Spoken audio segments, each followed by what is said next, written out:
o'clock on Wednesday, February 8th. I'm going to call the budget workshop to order. I know Commissioner Richardson's on his way down as we speak. It's good to see everybody. Thank you for joining us. What I would like to propose at the first budget workshop here of 2023, that we go ahead, Mr. Manager, I'll turn it over to you, have the presentation, and then from there, if we have any public comment, after we're all on the same page, we'll take public comment, and we'll go with discussion from there, okay? So, Mr. Manager. Thank you, Mr. Mayor. And today is the budget workshop, a single issue workshop, and this is your first check-in. We'll spend a little time talking about where we stand in this year's budget, but also how we see next year's budget shaping up. I will tell you, I don't think there are any surprises. I think it's as we expected. That doesn't mean it's great necessarily, but I don't, it's probably good not to have too many surprises. And so Robert Wiggin, our Director of Resource Management, will lead us in that regard. And we've got a couple recommendations for you to take action on at the conclusion of the workshop. In addition, there's an item that is not in your agenda material, but you may wish to take it up today. That item involves the increasing of an FTE in the ethics office. Currently, the ethics office has a 0.75 FTE for administrative support. The incumbent in that position left. Mr. Floyd, the ethics officer, is in the process of hiring for that next position and has asked to extend that from 0.75 to 1. We don't believe, and I think we're in agreement on this, that it necessitates a financial change in your budget or the ethics office budget this year, but it would take the commission's action to expand the FTE from 0.75 to 1. Mr. Floyd's here, but I think the subject's pretty straightforward. Normally, we would do this commensurate with the annual budget process, but again, the incumbent in this position has left, and he's moving forward with hiring the replacement of that. If the commission's inclined to take that action, I would recommend you do it at the conclusion of the presentation and the action you would take otherwise. So that's a little background. Again, today we'll focus on where we stand in the budget process so far, what we see coming up in next year's, and certainly look forward to the feedback that you have for us. And excellent. We'll turn it over to Robert. Robert, once again, you and your team are absolutely phenomenal. You do great work. Here we are at the beginning of this fiscal year, and enjoy working with you. Thank you. Thank you. Yes. They've all joined me in the second row there. They're all ready to answer any questions. Thank you, City Manager and Mayor and Commissioners, appointed officials, members of the public and staff. As City Manager Goh said, welcome to the first of multiple workshops on the budget. Our goals for today are to review fiscal year 23 priorities and progress with an update on the first quarter budget, budget amendments, 3 of them, and then agreements that we're bringing forth. Of course, as you direct, we'll also consider the quarter of an FTE. We also then want to dive into some early fiscal year 24 budget assumptions. So the recommended actions are listed there. I'll go through those at the end of the presentation, and so those are there just for consideration as we move forward in the presentation. As you all know, for our fiscal year 23 quarterly update, the fiscal year 23 budget totals over $1 billion. $826 million of that is in our operating budget. $205 million of that is in our capital budget. Our general fund is at $184 million. That operating budget represents the general fund, electric, water, sewer, and all of our aviation, all of our other utilities. The general fund represents a funding source for our parks and recreation, public safety, public infrastructure, and our housing and community relations for the most part. The budget was directed by the strategic plan and ensures that we're investing in the south side. We're reducing the cost of living for Tallahassee residents. We're facilitating and encouraging the construction of affordable housing units, and then we're modernizing infrastructure to enable capacity for growth. And there are great examples there that we've discussed when we adopted the budget in September, as we've gone through the January strategic planning process, and of course those are front of mind as we go forward through fiscal year 23. With these successes in mind and those goals in mind, we look at the progress of fiscal year '23 after nearly 4 months of experience.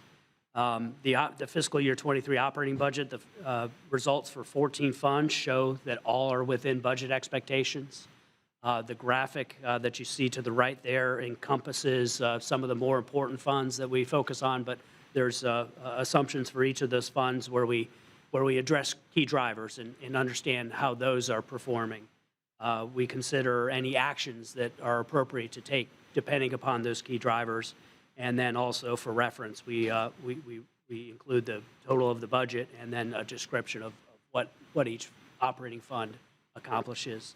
The color coding is a quick reference guide.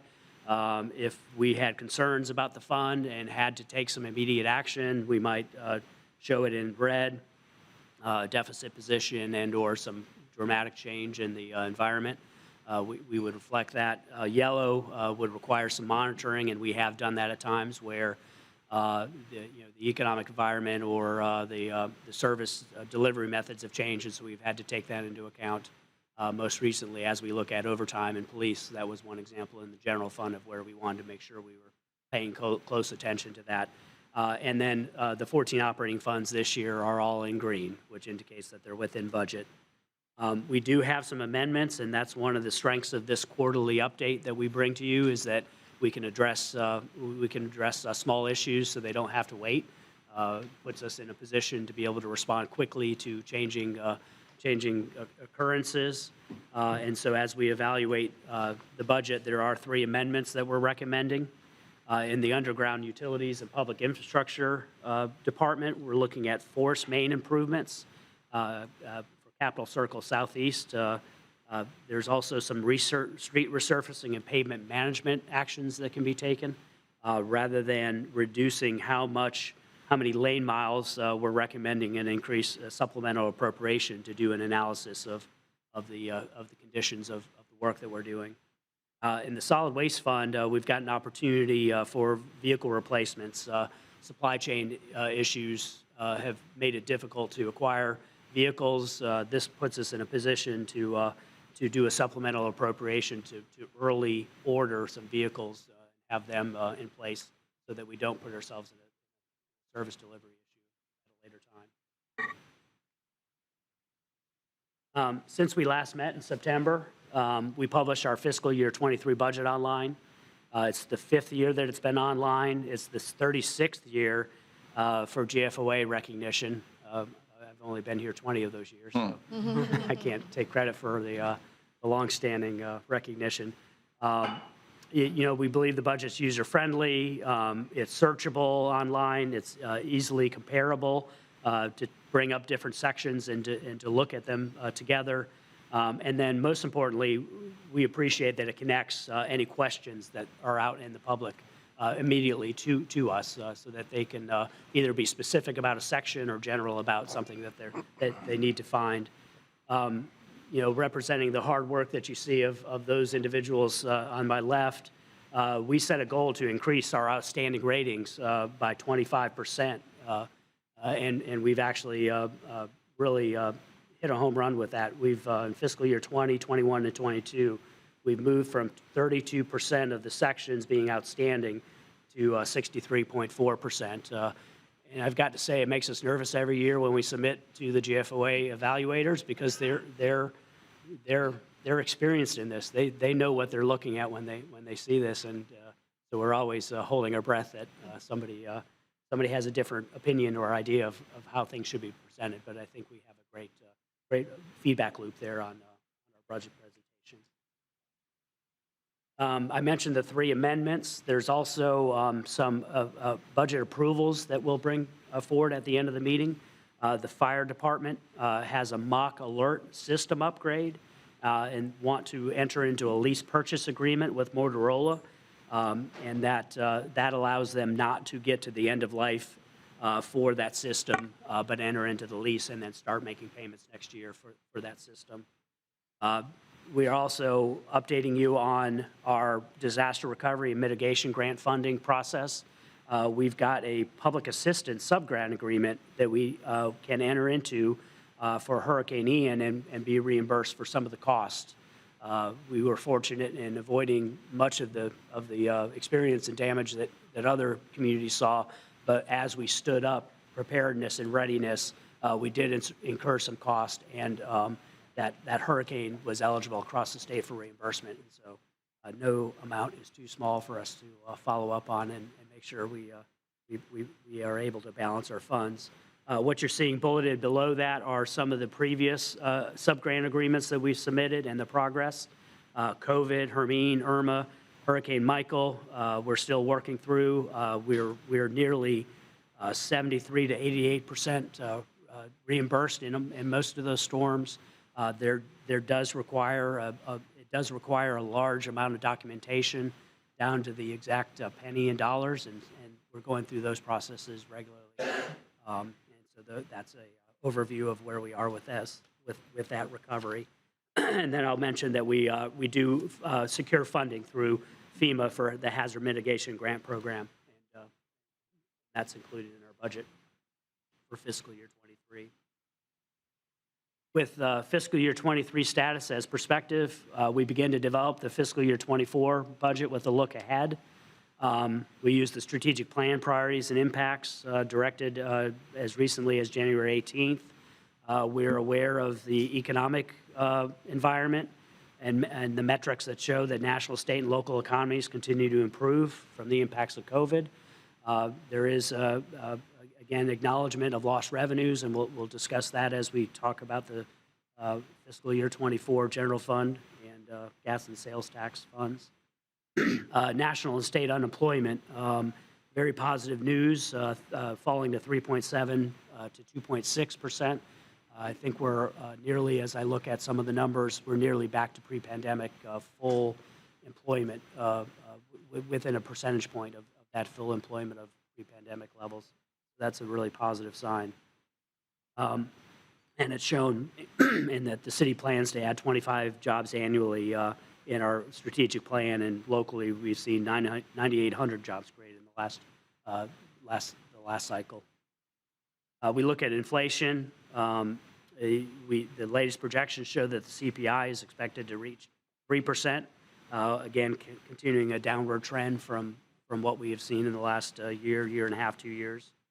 And that's important and relevant for our transfers to the general fund and then in our comparisons, in our municipal cost comparisons and our rates.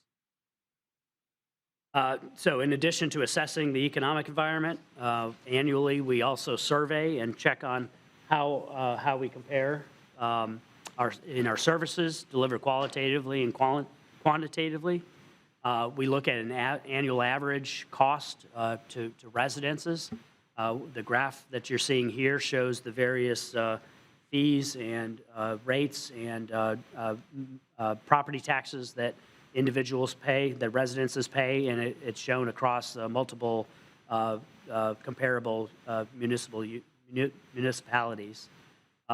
We do this for residences, we do this for businesses, just to get a sense of where we are with our fees and rates as they compare. Mr. Mayor, quick question. Yes, ma'am, Commissioner. Thank you. So for this, is it per household, per resident, this figure? So it is, we look at what is the average house value. We look at what our millage rate is. We look at the amount of property taxes that they pay. And then we look at average electric, water, sewer, gas, fire Right, services. but is this per, when we say Household. residents, are we talking about a household Yes. or an individual? We're talking about a household. It could be a household or an individual.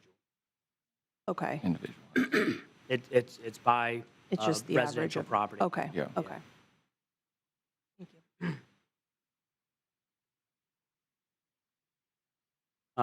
you. We were the second to lowest in 3 of the 4 areas in fiscal year 21. We moved to in fiscal year 22. We were second to lowest in 2 of the 4 categories, and the 4 categories are residential, small office, restaurant, and then we use a barber shop, a much smaller business as a comparison point. What you're seeing here on this page is our residential comparison. Pleased to report that As we enter into fiscal year '23 and we look at our current rates, we are the lowest in all 4 categories for businesses and residences. And for how long have we been at 4.17? 7 years. Yeah, and we do have the lowest millage rate at 4.1 mills of all the comparative municipalities. For the last 7 years? Yes. Thank you. Another aspect of the residential graph that you're seeing is our average annual cost for electricity. It's the most affordable, as shown on this graph. On average, for some of the communities, they pay for private, they pay $1,979 annually, $1,770 annually, or $1,481 annually, and that's for a private municipal in Tallahassee ratepayer.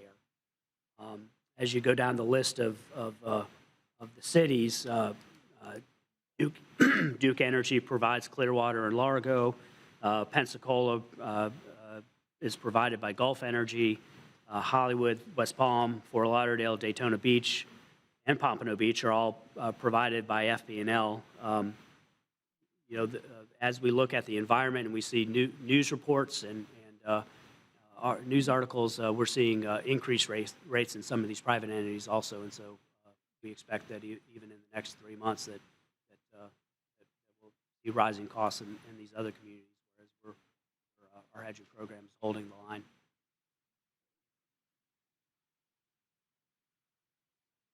And then to close out this discussion, our average annual costs, I mentioned the office space, the small barber shop.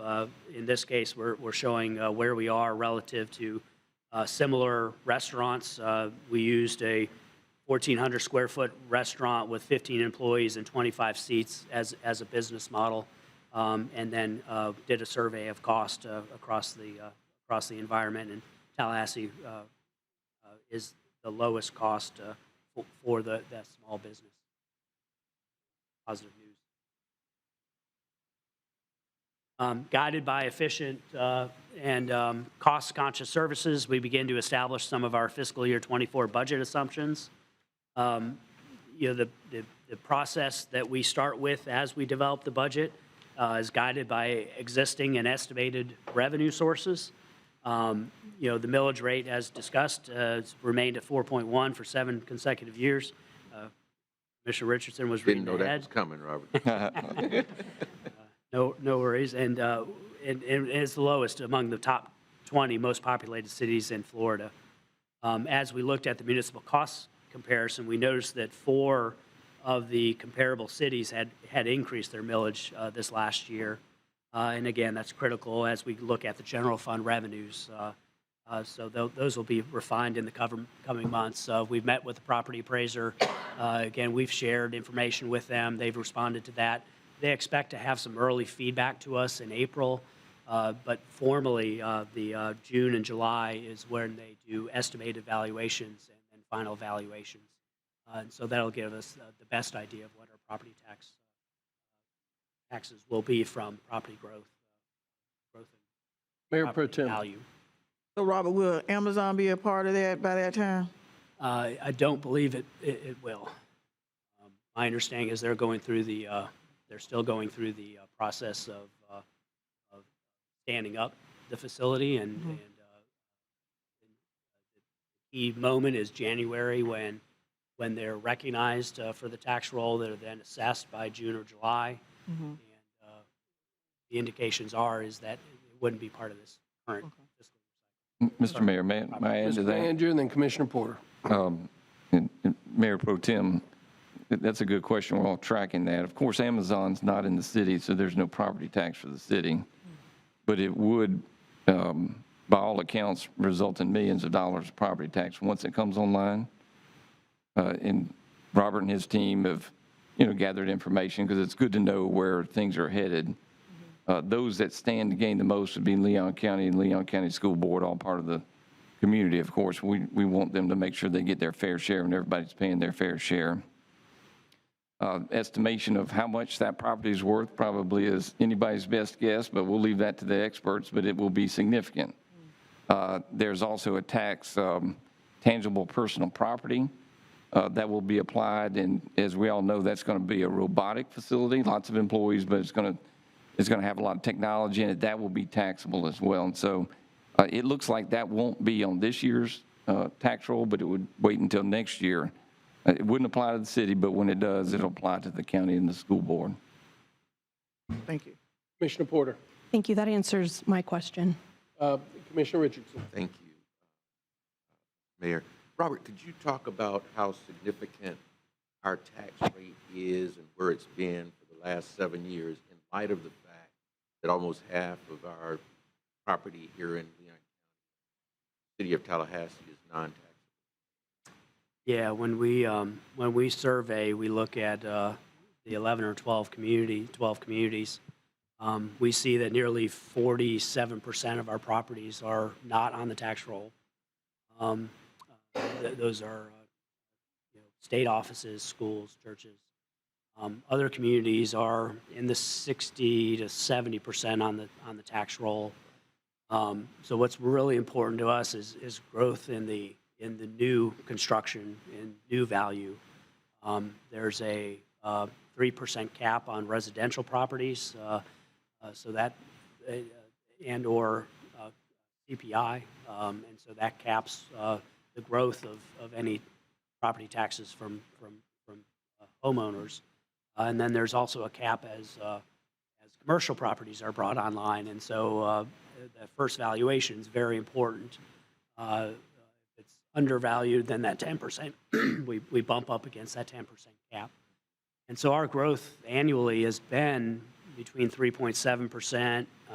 It creeped up into 7.2%. You may remember that at the final valuation last year, we had 9.1% growth in new construction, new property values. And so that realized an additional $1 million last year when it moved from that amount. Our property taxes are about 44% of our general fund. And again, that's the lifeblood of roads, streets, public safety. Mr. Manager. Thank you, Mr. Mayor. Commissioner Richardson, it's a good question, too. I want to make sure it's clear because I think it was said or implied when we do our municipal cost comparison, the property tax is a two-part equation. It's not just the rate. We know our rate, the rate itself is the lowest, but the taxable value for a typical home in our community tends to be the lowest as well, far lower than elsewhere in the state. So that combination, that multiplication between those two variables results in even lower tax, property tax revenue to the city. And so it reflects a concerted effort on the part of the city commission to keep not just the rate low, but actually the revenues that it generates low. And that's captured in the municipal cost comparison. So what's a typical home paying? And that typical home would be worth less taxable value in Tallahassee than it would be in Hollywood, Florida, or, pick your city, Lakeland, Florida, or you name it. I think that's an important part of it. So even as we experienced 9% growth in taxable value, we have Save Our Homes, and so that captures those that are owned and homesteaded. But what we saw around the state were double-digit percentage increases, and so we tend to go slower in terms of taxable value, and that ultimately keeps that tax for property owner homes and businesses down locally.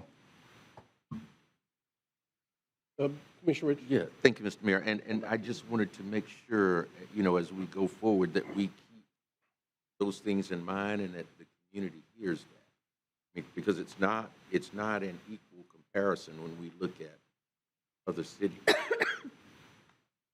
Mayor Pro Tem. I wanted to, on that same point, because I wanted to make sure that it's clear to the public, because we hear many times that we pay taxes. I need to make sure that the public understands where the city of Tallahassee collects tax dollars from. And sounds like some comes from property taxes within the city. and the other comes from taxes that are paid according to utility bills or what? Public service taxes are paid by individuals as they use energy or water or sewer. And then, again, general fund is supported by state revenue sharing, and so that's a state sales tax. Okay. I think it's important for us to make sure the public is educated on when they're saying that we're paying our tax dollars. We are too, but all taxes being paid doesn't necessarily come to the city. Okay. Correct. Thank And as you just noted, we'll also keep close watch on state revenue sharing and sales tax are reflecting those.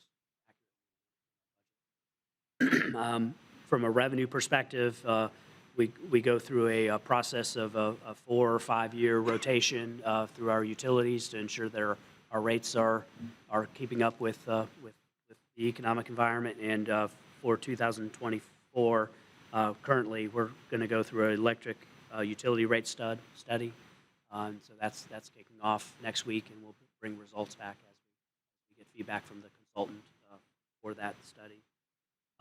The other aspect of revenue that we look at is city policy requires that we fully recover costs for programs and services that benefit specific users. Of course, each department takes into consideration any discounts or cost forgiveness for those so that they continue to participate, and those are focused on seniors and youth, primarily in the recreation area. So with one corner of the page being revenue, another corner of the page are our expenditures with 2,954.5 FTEs, possibly 2,954.75 FTEs at the end of today. You'll recall that we added 4 new FTEs last year, Animal Service Center and the Riley House. We're committed to the employees because they are the engine that moves the operations. And so we take into account economic impacts, inflation, making sure that in the labor market that we're competitive. We've been able to take actions the last couple of years at your direction to ensure that we are keeping employees and keeping up with the cost of living. And so we'll go through those assumptions of pay increases as we go through this fiscal year 24 budget cycle. One aspect of that pay is that new police and fire collective bargaining agreements are being negotiated, and so those will be reflected in the fiscal year 24 budget. Healthcare costs are being considered. We are estimating a 7% increase in cost. It had decreased in the last 2 years because of the pandemic and how many visits individuals were making, and so we expect that to creep up just a bit. And then the city's contribution to each pension fund is determined by an actuarial study, and through that process as we speak. Those costs will be included to make sure that our pension funds are well funded. We've talked about a 3 to 5% vacancy rate in the past to account for anticipated employee turnover. And then part of that too is as we look at what volume of vacancies we have, rather than reducing programs, we consider an additional vacancy factor for where that can be managed in certain departments. And then we'll assess staffing needs for targeted service areas as we go through that fiscal year 24 budget process. That last sentence is progress, right? Yes, we do believe that we are seeing that police and fire departments are fully staffed as of fiscal year 24, as of fiscal year 2030, first quarter of fiscal year 23.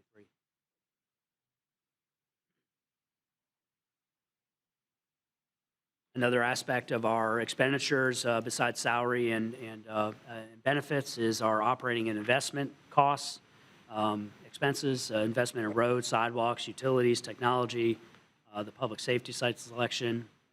We'll look at what available cash we have whether debt financing is appropriate, and most importantly, what local grants, what federal and local grants are available as funding sources for the various investment in infrastructure.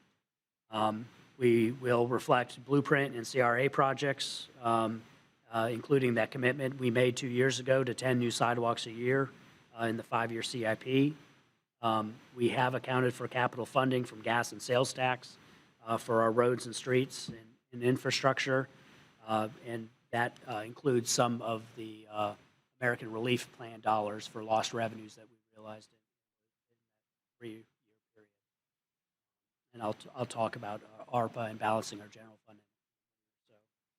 funding. Federal infrastructure funding will be through competitive grant programs and require the city to have project designed and shovel ready for submittal. We've really worked. The departments have been fantastic in identifying those projects that are ready and can be submitted for grant opportunities that are out there. In fact, I think you've got the RAISE grant application on the agenda this evening. Items. Yes, sir. Robert, Commissioner in light of what the governor is talking about in his proposed budget for infrastructure projects, how do we stand to benefit? Have you all looked at what he's proposing and how it will benefit us locally or potentially if it's passed? Yeah, I'll ask Strategic Innovation Director to speak to that, who's closest to the announcements. Yeah, Commissioner, that's a good question. We're tracking that. The governor has released his proposed budget, so we're watching that closely. So there will be potential opportunities there. As far as straight infrastructure funding goes, we see probably the best opportunity through the federal bipartisan infrastructure law. And so we're tracking that. We've got an entire grants team, as you know, that's working across the organization to find the right opportunities for the right projects. And as Robert said, those projects have to be shovel ready. That'll be, that's part of the discussion for all of them. That's what they want to see. So we're tracking that both at the state and the federal level. But we have kind of unprecedented funding at the federal level that we're making sure to track very closely. Thank you, Mayor. Sure thing. As part of the fiscal year 24 budget assumptions, we'll continue the contribution of the general fund revenue to address a full range of local human service needs, and of course supplement that with community development block grant, emergency solutions grants, and change for change funds. As I mentioned earlier, we do have gas and sales tax ARPA funds scheduled, but we also then, to balance the general fund, to address negative economic impacts, you directed $8.6 million in fiscal year 24 for down payment assistance for affordable housing units and for neighborhood resilience initiatives, and that's already scheduled. As the main funding source, as we've discussed, for public safety, roads, streets, construction, maintenance, housing and community relations, parks and recreation, the general fund's key to our operation and requires constant attention. This section devotes kind of some early look at where we see ourselves for the general fund. When we look at expenditures, we estimate about $194 million in expenditures. And then we compare that against revenues, and that includes a 5% increase in property taxes. And then we also then have not yet included the outcome of the police collective bargaining agreement. The differential between those expenditures that we're estimating and the revenues is about $5 million. That gap has been consistent, and with ARPA funds will increase in fiscal year 25. I show here $6.7 million in American Rescue Plan funds to offset ongoing revenue losses due to the pandemic. And 24 is the last year that those funds are available. So we're making every effort to spend every penny of those. We are Also closely monitoring planning and design for new construction. And we do expect in the general fund that new projects will increase debt transfers from the general fund from $10 million to $12.9 million. And that's accounted for in the $194 million. And that assumes about $150 million in new bonds as a placeholder. On the next page, some of those capital assumptions for the general, for capital improvement appropriations. We consider what available cash we have, where debt financing is appropriate, where federal funds are available, and some of the notable projects are listed there. The Public Safety Campus, Fire Station 17, which is supported by fire services fees, the new Senior Center, which is supported by Blueprint, and then we also have general government projects for City Hall, Claimant Plaza, and roadway improvements. Mayor Pro Tem. For clarification, Fire Station 17 is Lake Bradford. Yes. Right.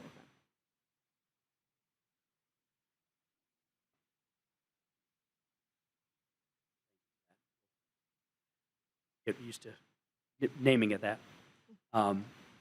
For the general fund projection, as I mentioned, we'll continue, estimates and development of it will continue over the spring and summer as we look at the underlying assumptions, as we get feedback from the commission. Updated property tax revenues that I mentioned, state revenue sharing, the potential impacts from CPI, capital progress and planning to update that 5-year CIP, and then, of course, updated personnel costs will be considered. We've got a workshop scheduled in April to receive additional feedback, and then a proposed budget is presented at the June workshop prior to the adoption of the final budget in September. This schedule, again, reflects those budget workshops in today, in April, and in June, the commission meetings in September, and then some key dates in June and July for the certified property valuation. And our recommended action, as listed there, is to accept the first quarter budget update as presented, approve budget amendments, approve public assistance subgrant agreement, approve the fire department alerting system lease purchase with Motorola, and then provide additional direction for the fiscal year 24 budget. Staff remains available and ready for questions. Mayor Pro Tem. Thank you, Robert. This has been very straightforward. In the next steps for the budget workshops, as we did last time, we took budget workshop into the neighborhood.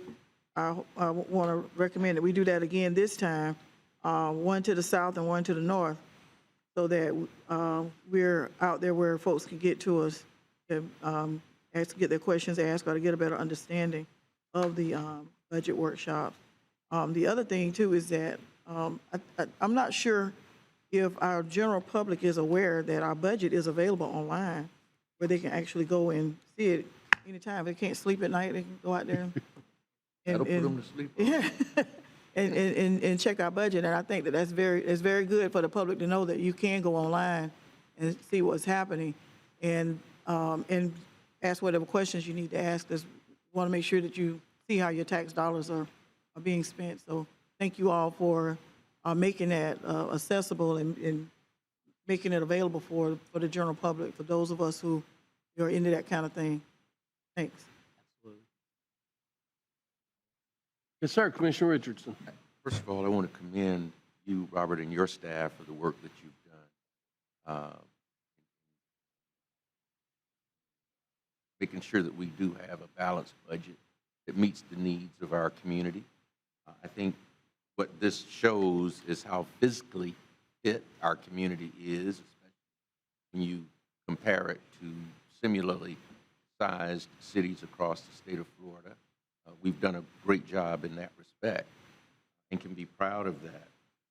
The one question that I have is with our deficiencies fund. I know over the years we've talked about getting that up to 100% funding. Where are we now with the deficiencies fund? Yeah, that's a great question, Commissioner. Typically, we'll update you when we talk about the disaster recovery funding. There is a plan in place for the restoration of that. We did use some of it and brought us below the threshold for our targets during the pandemic. What we're looking towards is some properties that are being sold. Policy directs that any property sold would go towards that deficiencies fund. Our experience in the last when we last used the deficiencies fund, we recognized that it took a 3 to 5 to even an 8-year period to restore that. And so that's the length of the, if we experience the pandemic in fiscal year 22, we'd be looking at 24, 25, 26 as that time period when we would be back to full deficiencies fund. Mr. Clark, you had a comment as well? Yes, Just a second, just Commissioner. on that point, I just wanted to mention that as Robert talked, he said during the pandemic, we used funds out of the deficiencies fund. That's what it's for. Right. The last time that we had use of the fund, we drew it down much more significantly than we did this time, but we had a plan to restore it and did just that. So I think the importance is not just the balance, but what's your plan and your approach. And we've consistently used it for appropriate purposes, not for inappropriate purposes. And then Robert and his team have done a great job of establishing a plan to get it back to where it needs to be. So we're consistent over a long period of time. Commissioner Richardson? Yeah, just one other question. Robert, the ARPA funds, are those reimbursement funds, or are they?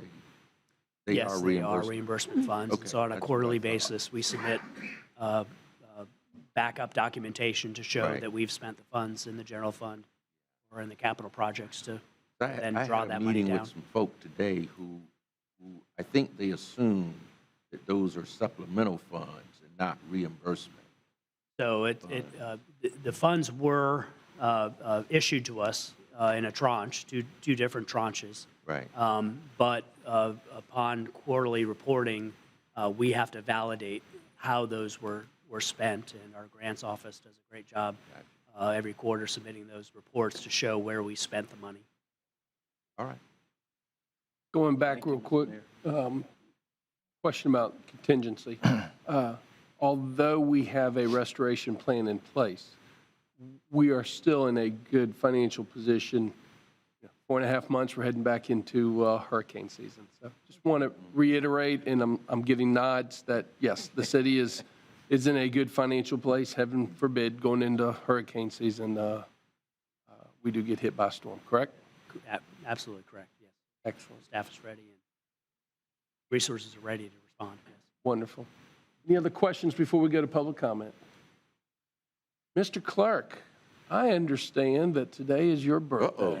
You understand correctly. Wow, I know there is nothing you would rather do than spend your birthday with this august body and your colleagues at the city. I appreciate you getting all these people together. I don't have this many friends, so this is great. There we go. Happy birthday. Mr. Clark, do we have any public comment for the budget workshop today? Yes, Mayor, we just have one speaker for the budget workshop, Stanley Sims. Okay. Thank you for joining us. Your name and address for the record, please. Good evening, Mr. Mayor. My name is Stanley Sims. I'm the proud homeowner of 1320 Avondale Way. Very excited. Last night, had the privilege to watch our president give the State of the Union, and I learned something. I'm not the only one that can be heckled in these type environments. It's a shame when the President of the United States can't deliver an address and not be heckled. It's also a shame when your everyday citizen come and try to address your local elected officials and they're black, they should not be heckled by the chief of police. And then the city manager should not turn deaf ears and eyes to that black father with black children. And then that city commissioner, Diane Cox, who is a black mother, should not send him an email said, didn't I tell you to take me from this list? But let me get back on subject. The budget. The Vice President of the United States came to Tallahassee. We're not broke. We gave $27 million to FSU to ensure that they had a nice stadium.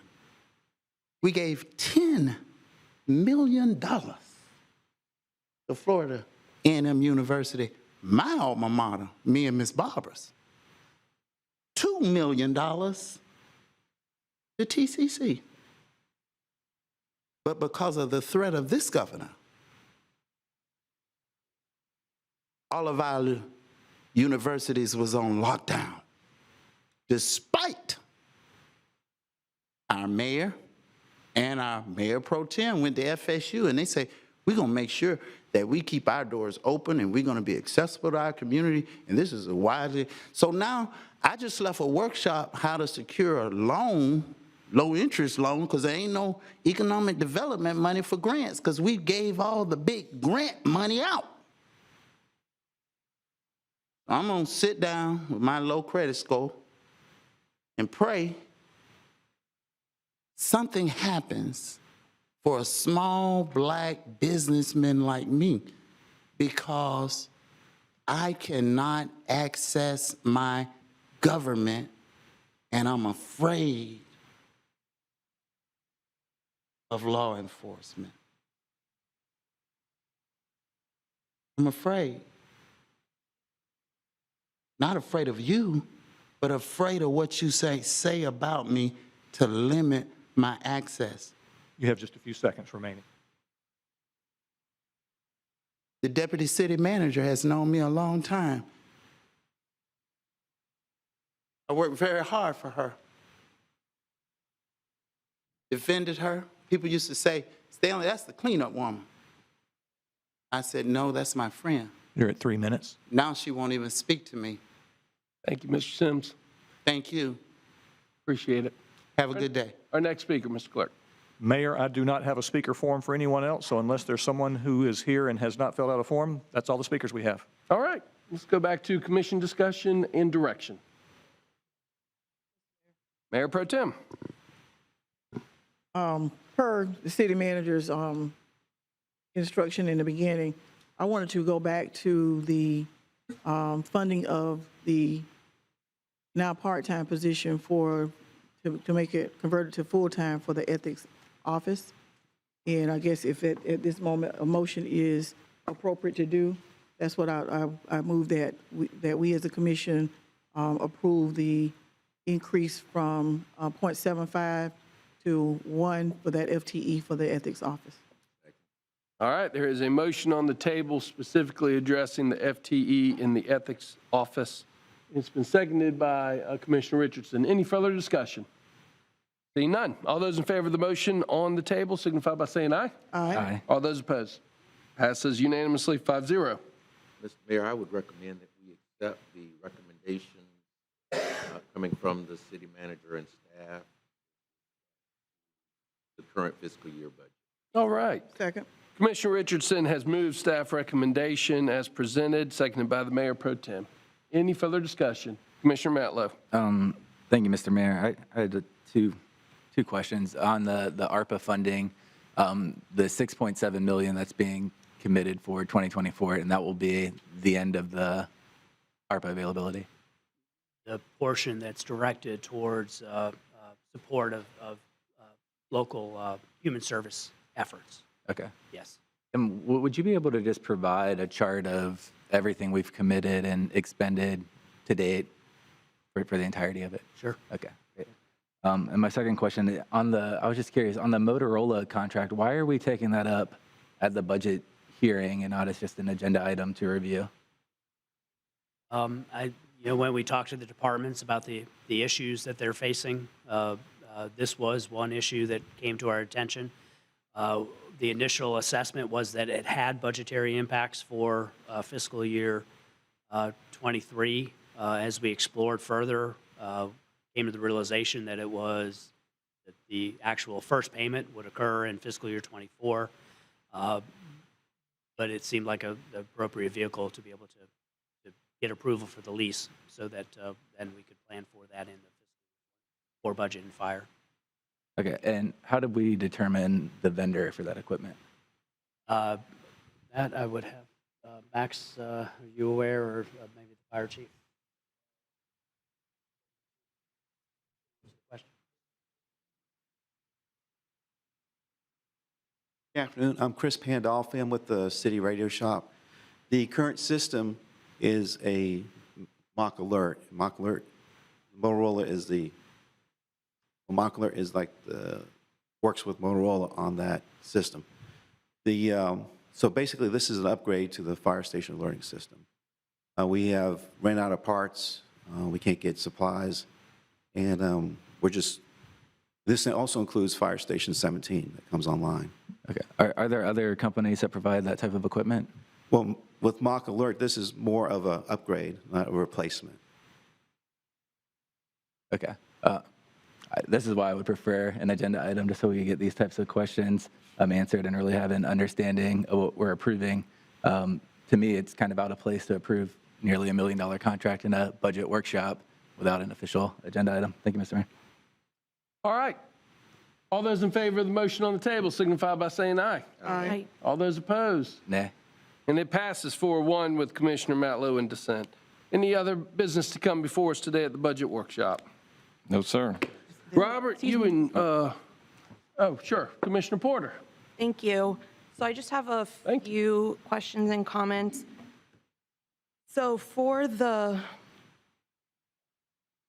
is there a talent development plan update? I mean, based on, that was one of the things in the, I forget exactly where I saw that. Is it ringing any bells to anyone? Okay. Do we have an update on that? And as, I Mr. mean, Manager? in particular, sort of Budgetario? the budgeting, the fiscal implications of that. Yes, I think you're referencing an item within our strategic plan. Yes. So we have an objective to develop a comprehensive talent development plan. That is something that our human resources and workforce development team is developing. They're collecting information. They have survey results that's helping to guide that. And at the time, there will be an evaluation of whether there's a fiscal implication. But right now, a lot of that work is folded in the work of the department already. For example, with training courses that are available for employees to take advantage of. Okay, so is that part as well then kind of connected to the objective to increase employee participation in professional development programs? That's right. By 10%? Okay, okay. I didn't see specifically, I'm not sure if it should have been in here or not. I mean, we committed to the septic to sewer in the south side. Is that something that is included in this or the CIP?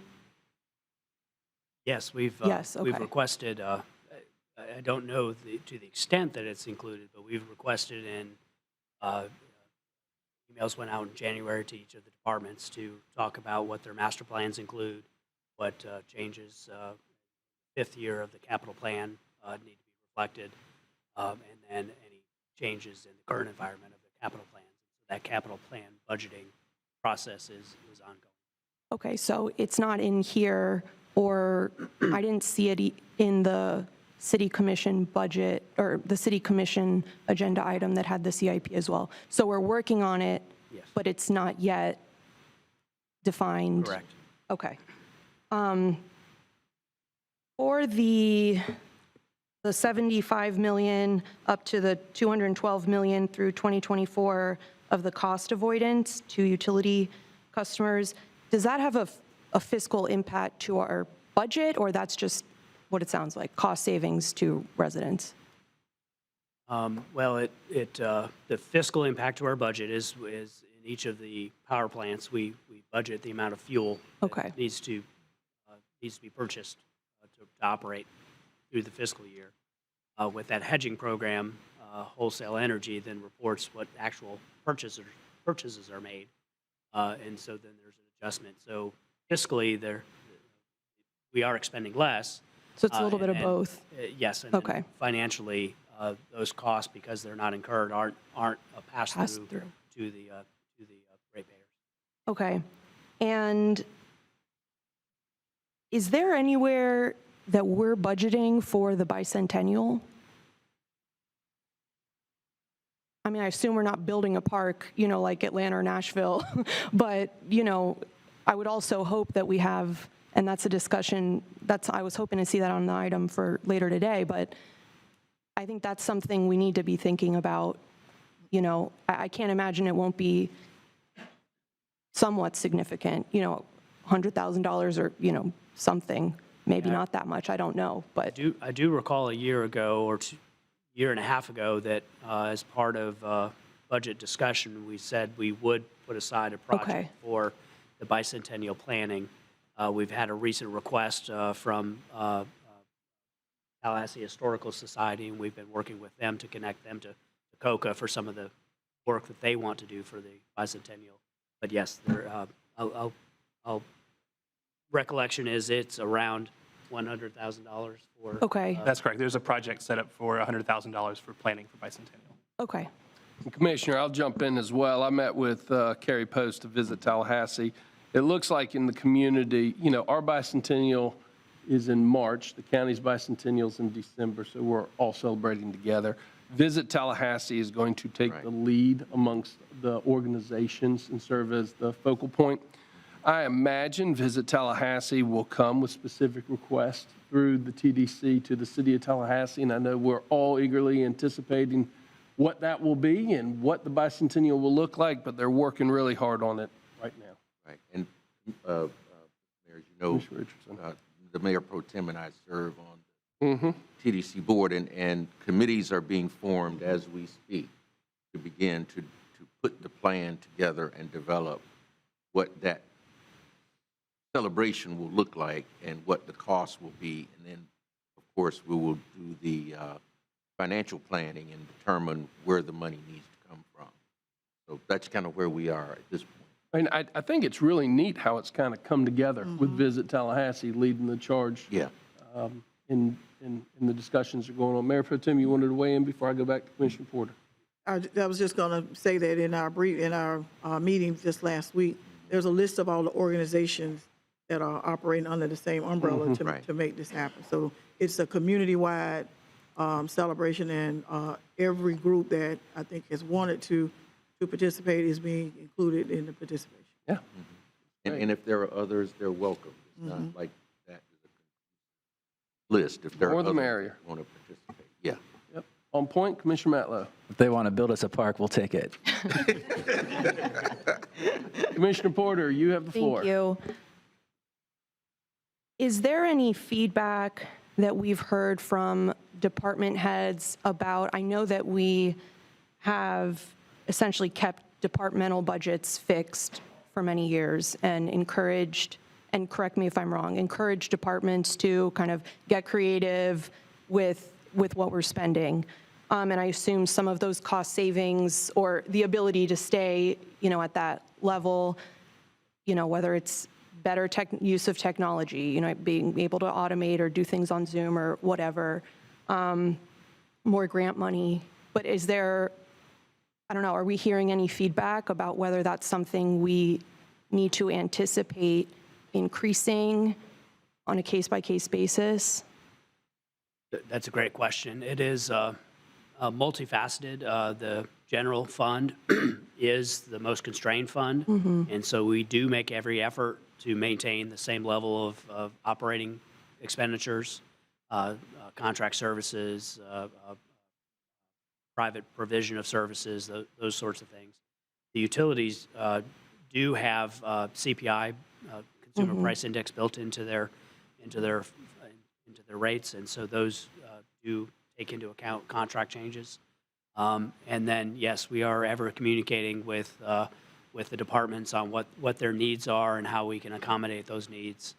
I think we've looked at all the contracts that we have, and they range from cybersecurity to landscaping to contracts for materials and different requirements for the utilities. And in each case, we look to see if they can be combined across the organization to realize savings, or if they can be rebid through other contractors to get a better price. So that's a constant effort, really coordinated by the departments themselves and their Okay. awareness of what their operations require. Okay, and that reminds me about, we're talking about the full cost recovery, Parks and Rec, but there are other departments or functions too, right? I think in growth management, whether it's our, permitting fees or whatever. Do we keep like an eye on that, whether we're actually, okay. Yeah, absolutely. And are any of the other fees connected in any way to CPI? Not necessarily always to CPI. I mean, where that becomes a standard, that we try to put that in place. In most cases, though, we're looking at what others are paying, what's reasonable in the private sector for payment, and so we use those couple gauges also as we set fees. Okay, and yeah, I guess CPI is maybe just an example. I meant more so, whether it's a pottery class or whatever, how regularly are we revisiting, has it cost $50 for the past 20 years to have a pottery class, or, do we revisit those? We've probably had those conversations monthly with Okay. Ashley about, Okay. okay, And I'm we not trying to see- pick on the pottery class, which, by the way, I've been waitlisted 3 times and haven't been able to get in. So I have to, for the next time, just set a bunch of reminders so that I can get in. Well, you're fortunate that you're not trying to play pickleball because Yeah, that's apparently even also- worse, even worse. Okay. I say that from personal experience. Yeah. My wife's taken lessons, and I've tried to include myself, and she keeps saying the courts aren't available. So Yeah, people are I going hear to that start pain. selling their spots. You know how it's you get in early and then, okay. And then, just some final comments. So I was doing a little bit of digging. So correct me if I'm wrong on this history. So we had a millage rate of 3.7 for something like 12 years, 10 years, a while. And then there was a recommendation that we increase from 3.7 to 4.7, which didn't happen. We increased by 0.5. This was in 2016, 2017, went to 4.2. And then the reorg happened. There were cost savings. We reduced it again to 4.1, where we've been for 7 or so years. So, I mean, it's been almost 20 years. In 20 years, we've increased it by 0.4, which is very, very little.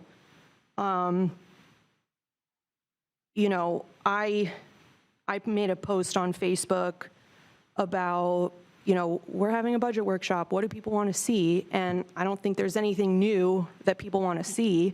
I mean, it ranged from more police officers to affordable housing to, the things we know and that we as residents probably want to see personally, more pickleball courts, whatever it is. So, I don't know, even if our budget, or despite the fact that our budget, we're in a good place financially to meet the costs we already have. Obviously, we know how basic math works, and when we have this discussion all the time, and I'm sure you do too, of course, how are we going to make ends meet as not only things just increase in cost, but people want more services. There are sometimes the needs are not being met where they maybe used to be met by the federal government or the state government, and it might not be fair, but the cities have to step in. So, I'm sure it's not popular for anyone to say, and I'm not making a motion. I do think we need to consider, whether we're going to increase our millage rate at some point. And that's a conversation that needs to happen in a very, I think, deliberate, community-led way, because I agree with what's been said here as well, that people have busy lives and they don't have time to come to a budget workshop like this They don't necessarily understand what,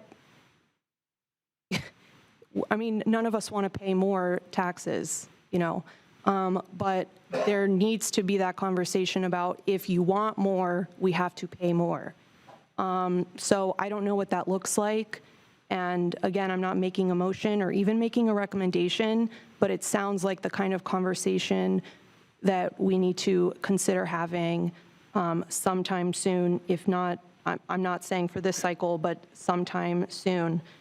And I say that in light of just, you know, me thinking about things that I would love to see the city do, as basic as, you know, providing light snacks at city commission meetings. We've talked about a $15 minimum wage. I would love to see us hire a social worker. I know we have people who have social work backgrounds, but help with case management for housing especially.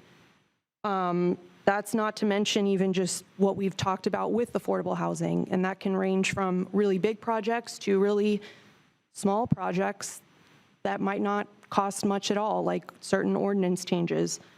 And then one thing from our retreat, you know, I'd love to see some small city events planned at some of these parks. You know, we're talking about how do we highlight the fact that whatever the figure was, Dr. Whitley, you know, like 80%, 85% of households are within a 10-minute walk of a park. You know, that's something that I want to highlight because we know that if those spaces, if there isn't usually programming, those spaces are underutilized. They're still costing us money to maintain, and they can become dangerous places if there's, you know, there's not really activity there. So whether it's, I mean, those are some of the things that were, you know, when I was just thinking what's important to me, and even those things aren't necessarily as significant as a lot of other things we might need or want. You know, all of that was just stuff that was on my mind. So that's it for me. I just wanted to make those comments. Thank you. Commissioner Richardson. One last question. Robert, you mentioned that police and fire are fully staffed at this point. How was that determined? So we track through our human resource management system, the number of departures, the number of new employees. Primarily, it's that we have we just went through a induction ceremony for 22 new police officers, and I think we've got just a handful of trainees. Max, why don't you relate some of the more specific numbers? Yeah, absolutely. Currently, we have just one firefighter vacant position, and that's only been vacant for 20 days. So I think the key piece that we're thinking about here is it's a point in time. We know there's an ebb and a flow to hiring these officers, and there's also departures and retirements that happen. And particularly when you have 300 firefighters, nearly 400 police officers, there's always going to be you can pick a date and probably find one where there's a retirement has happened or someone has departed. So there's never going to be a consistent, hey, we have every position filled. But we can speak with confidence when we say we have a full workforce and they're fully staffed based on the fact that, again, when you look at the average, there's only a handful of positions taken at a time. And the second piece of that is we're also seeing the utilization of overhires. When we see that happen, we know that means there's only a handful of positions available, and they're having to take advantage of overhiring, basically filling a position with two individuals in anticipation of a retirement or a departure. So based on those factors, that's how we can confidently say that they're fully staffed. Commissioner Richardson, let me come over to the Deputy City Manager for comment. Yeah, Deputy City Manager, if you'll speak to, we wanted Max to say what he said because this is at the direction of the Deputy City Manager, the overhire technique. Because if you're always chasing that last number, you're never going to catch it. So the Deputy City Manager has been directly involved. I'd love for her to share the comments and strategy. Yes, Mayor and Commissioners, I was real happy to hear Matt speak to that because that has been the key to our being able to fill those positions. We've been at this for a while, and I can tell you this is the first time in many years that we've been in that situation. But a few months ago, we made a decision because we anticipate the retirements And there oftentimes, not very often, but there are departures for less than retirement.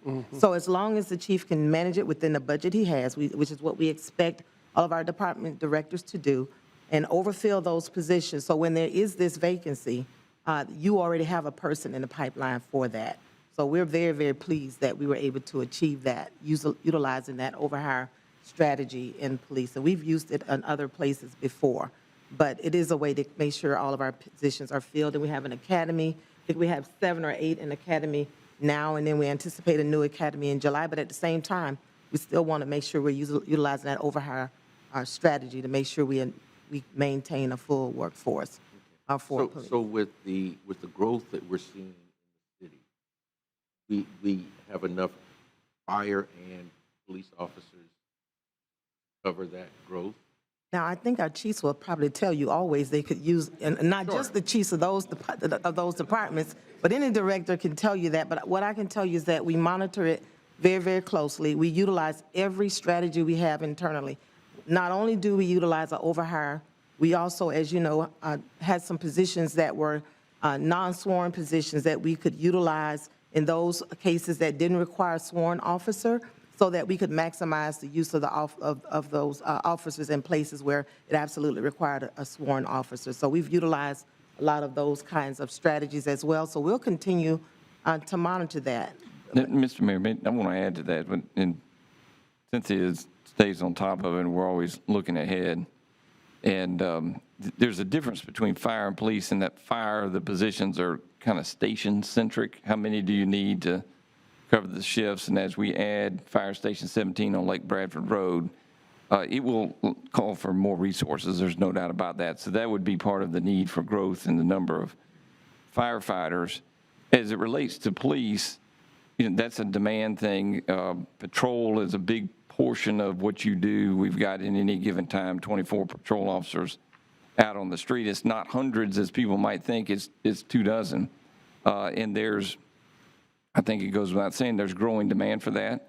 The chief and his staff are talking about it. They're using all the resources they can, as the deputy city manager talked about. They're reassigning positions and trying to stretch it. But I think it's a reasonable conclusion to think you have to continue as a growing community to add those resources.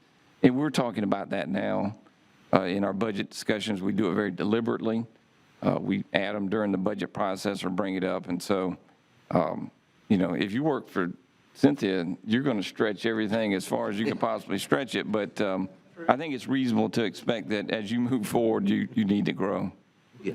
And the reason I asked that question is because that issue has come up in conversations that I've had concerning the enforcement of our noise ordinance.